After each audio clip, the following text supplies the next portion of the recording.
نہیں ہرگز نہیں، آنسو تو ہرگز بھی نہیں بہانے۔ فلسطینی مسلم بہن بھائیوں کے لیے آنسو تو ہرگز بھی نہیں بہانے، کہ وہ تو اہل جنت ہیں، صابرین ہیں۔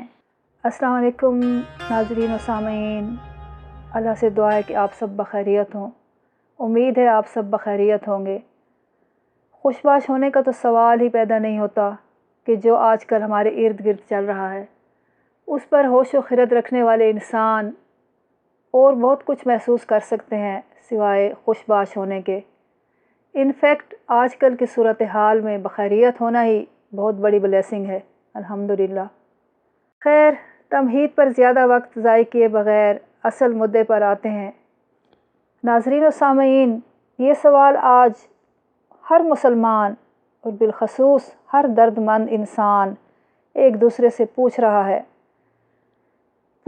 ہے کہ اہل فلسطین کے مظلوم عوام کے لیے ہم کیا کر سکتے ہیں۔ ناظرین، میں بات کر رہی ہوں عوام کی، جو میں ہوں، جو آپ ہیں، جو ہم سب ہیں۔ ہم اپنے فلسطینی بہن بھائیوں، بچوں اور بزرگوں کے لیے کیا کر سکتے ہیں؟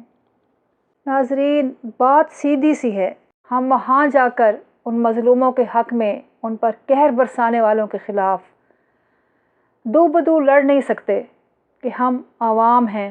یہ اختیار ہمارے چاہنے کے باوجود بھی ہمارے ہاتھ میں نہیں، سو اس آپشن کو جانے دیں۔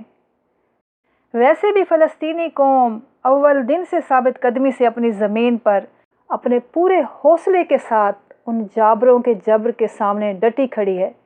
بے شک لہو لہان ہے، خستہ حال ہے، لیکن حوصلے، بہادری اور صبر میں ہم سب سے بڑھ کر ہے۔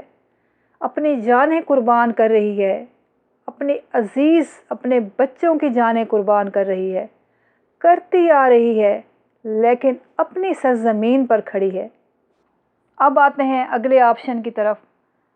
جب ہم عوام ان کے ساتھ شانہ بشانہ کھڑے ہو کر ان کے دشمنوں سے لڑائی نہیں لڑ سکتے تو پھر ان کی کیسے مدد کریں، اور ان کی مدد کے ساتھ ساتھ اپنے دل میں لگی اس غم و غصہ کی آگ کو کیسے ٹھنڈا کریں کہ امت مسلمہ تو ایک جسم کی مانند ہے کہ اگر اس کا ایک عضو بھی تکلیف میں ہو تو پورا جسم بے چین ہوتا ہے، پورا جسم اس بے چینی کو محسوس کرتا ہے، اس درد اور تکلیف کو محسوس کرتا ہے۔ تو جب ہمارے فلسطینی بہن بھائی، بچے اور بزرگ شدید ترین مشکل میں ہیں تو ہم سب بھی بحیثیت ایک امت مسلمہ کے انتہائی کرب اور تکلیف سے گزر رہے ہیں۔ ایک آپشن یہ بھی ہے کہ رقم اور ضرورت کی اشیاء ان تک پہنچائیں۔ یہ آپشن بھی ہم عوام کے ہاتھ میں نہیں، جب تک کہ حکومتی سطح سے اس کا آغاز نہ ہو اور اس کی سرپرستی نہ ہو۔ تو کیا صرف دعائیں مانگ کر امت مسلمہ ہونے کا اپنا فرض ادا کریں اور پھر بے فکر ہو کر اپنی زندگی میں مگن اور مصروف رہیں؟ دل میں لگی غم و غصے کی اس آگ کو اپنے آنسوؤں سے بجھا کر نچنت ہو جائیں، بے فکر ہو جائیں؟ نہیں، ہرگز نہیں، آنسو تو ہرگز بھی نہیں بہانے۔ فلسطینی مسلم بہن بھائیوں کے لیے آنسو تو ہرگز بھی نہیں بہانے، کہ وہ تو اہل جنت ہیں، صابرین ہیں۔ میں کہتی ہوں دنیا کی بہادر ترین قوم ہے، وہ آنسوؤں کے ہرگز حقدار نہیں۔ تو پھر ہمارے دلوں میں لگی یہ غم و غصہ کی آگ کیسے ٹھنڈی ہوگی؟ میں یہی آپ کو بتانا چاہتی ہوں کہ اس آگ کو ٹھنڈا ہونے ہی مت دیں۔ اس آگ میں اپنی سوچ اور اپنے الفاظ کو کندن بنا لیں،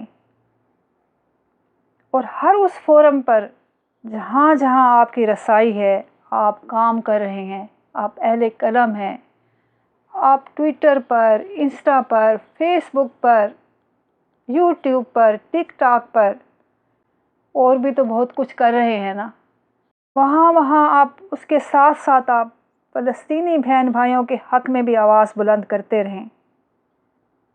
میں یہ بھی نہیں کہہ رہی کہ سارا وقت اسی مدعے پر بات کریں، بس اپنے معمول کی روٹین کو برقرار رکھتے ہوئے یہ مسئلہ بھی اس میں شامل کر دیں۔ کس طرح، یہ آپ مجھ سے بھی بہتر جانتے ہیں۔ بس فلسطینیوں کے حق میں آواز بلند کرتے رہیں،